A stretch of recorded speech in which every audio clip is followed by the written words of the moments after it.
And now the schools all through Virginia, they're trying to get you to give them permission to evaluate your child and put them in special ed for reading problems. Why would you do that when you know the reading problem was caused by the COVID quarantine? The last time your child received consistent instruction was 2 years ago. How dare you let some coon or some cracker come to you and say,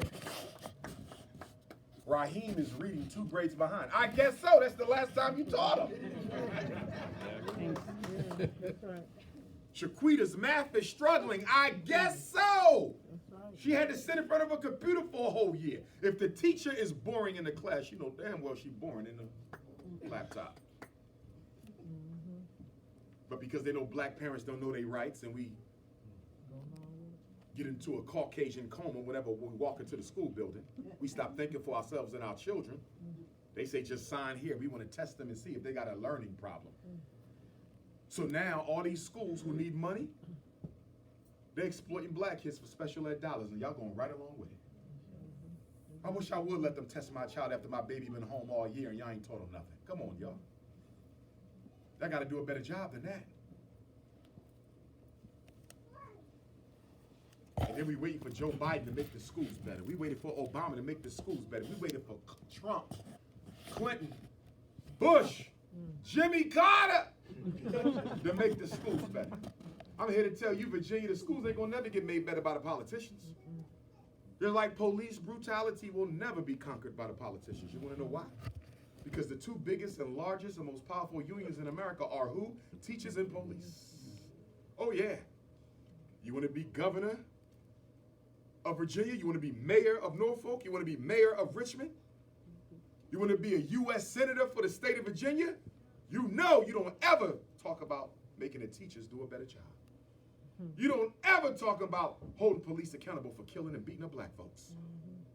Because the teachers and the police, they run the politicians. They got the votes, they got the money, and they got the political clout. Nobody takes on the teachers and the police. They talk about it when they run it to get your silly black vote.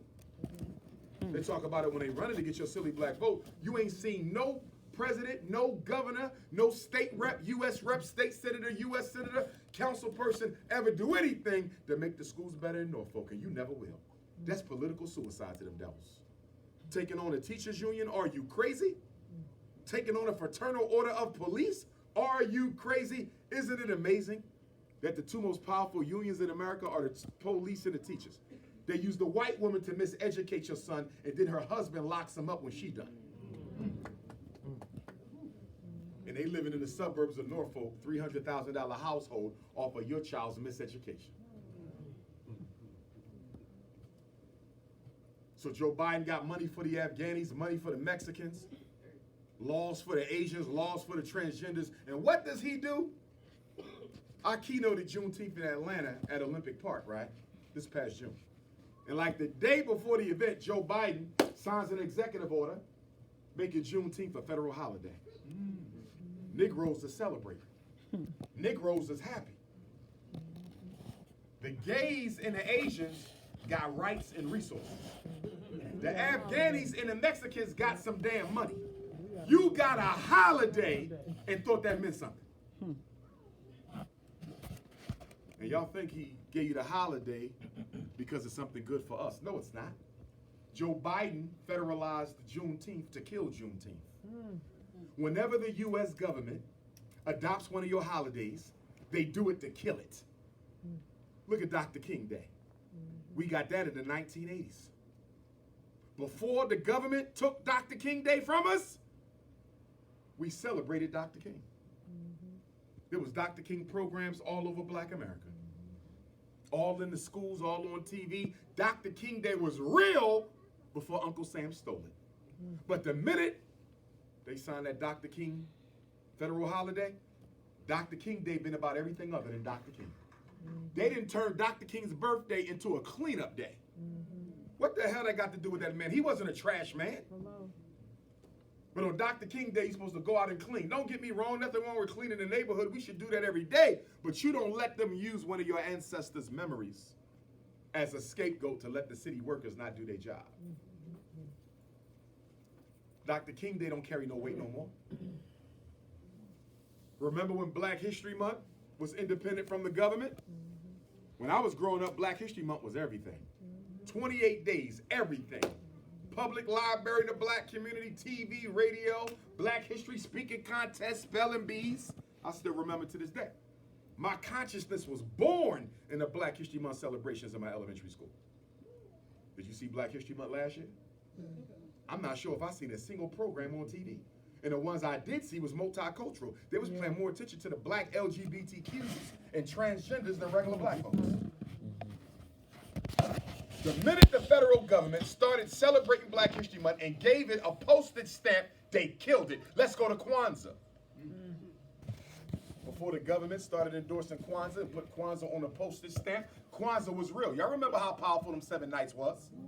Kwanzaa was strong. Have you seen it lately? Now, we still got some Kwanzaa programming, but it's nothing like it used to be.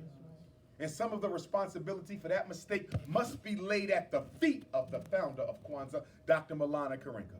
Because Dr. Karenga, for a long time, held out that only Africans could participate in Kwanzaa.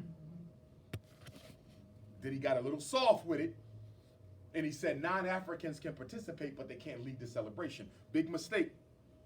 That's all white folks needed to hear. The minute he said white folks can participate, they started participating. And they took out the meaning of Kwanzaa.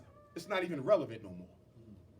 Because your problem is you don't believe in keeping anything to yourself. Let me ask you a question, Virginia. Is there anything sacred to black people in this country? Is there anything that nobody can wear but black people? Is there anything nobody can enter but black people? Is there anything nobody can do but black people? Is there anything nobody can own but black people? Because in everybody's culture, they have untouchables. They have untouchables. I'm not sure if there's anything untouchable in the black community. And if there's nothing untouchable, there's nothing sacred. And the people who don't hold anything sacred are people without respect. When Kwanzaa come around, everybody in McDonald's got a Kwanzaa hat on. When Black History Month come around, everybody in Walmart got on a Black History pin. Every holiday you got gets exploited by white capitalism for money. Have you ever seen them do that to the Jews' Hanukkah? Does McDonald's exploit Jewish Hanukkah? European Jews ain't gonna have that. You are not gonna commercialize something that is sacred to my culture. But you could do it to black folks. We think they're actually embracing us when all they're doing is making a mockery of you. I remember once upon a time, you couldn't buy no black history stuff and you couldn't buy nothing for Kwanzaa in the Macy's or the supermarket. Do you know you can go to Macy's and in Saks Fifth Avenue, they sell Kwanzaa Kanoras and everything. You can get a whole starter kit from crackers for Kwanzaa. True story. I was in Marshall's and they had a whole Kwanzaa starter kit. Yeah. I heard Barnes & Noble coming out with a Hotep starter kit. A Black Lives Matter button. A red, black, and green flag made in China. A locks wig. Nothing sacred in our culture, nothing. We scared to say hands off because we want to be accepted by everybody so much that we done gave up our respect. White folks are even colonizing the African spirituality now. I'm an Ifa devotee. I practice the Yoruba tradition. That's where my ancestors come from. But guess what? White folks are being initiated into traditional African spiritual systems. Yes. I remember I got invited to go and speak at the Bwa Kwa Iman ceremony. That's the ceremony for the big tree, under which Bookman had the spiritual ceremony that initiated the Haitian Revolution. Bwa Kwa Iman, I got invited to Brooklyn. Oh yes, Haitian Revolution, August 21st. I'm born on August 21st. Let's go! I get to Brooklyn, and I'm looking for who's in charge. I see all these black folks. I know one of them in charge. And guess what they show me? A little nasty white lady in charge of them. I said, I know. I said, her? This is Haitian Revolution. They said, yeah, she's the queen bee. The white lady is running the Bwa Kwa Iman celebration in New York City. I go to Louisiana, go speak in New Orleans. I'm down in the French Quarter. I'm in the voodoo shops getting me some Florida water. You know, I look for anything to keep the coons off me.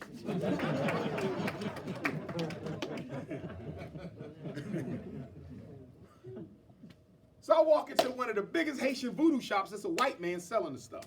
I'm thinking he's just working. This devil start telling me how he's being trained to be a mambo in the voodoo tradition. And then he also bragged about how he's being trained by the highest ranking New Orleans voodoo queen in the country. Selling our secrets to white folks for money. What is sacred? I saw a Chinese man get initiated in Africa, and then they made him a king. And y'all saw it on TV. All these African brothers carrying this damn Chinese man. Yes. King Bruce Lee or some shit. I don't know. But when I was in China, they treat black people like garbage. In China, whatever date is on your visa, if you're supposed to be in China from January the 1st to January the 15th, if you haven't flown out by January 16th, they send a whole Gestapo squad through the hood looking for you. They kick in doors and everything. They do not let no black folks, even if you come from America, you are not staying in China one day extra than what's on your visa. Guess what else I learned in China? God is my witness. The brothers and sisters from America who live, they say, guess what, Doc? It's a snow bunny crisis over here. Of black men mating and marrying the Chinese women, and they really ain't got no backside. But anyway, flatter than a goose. Listen!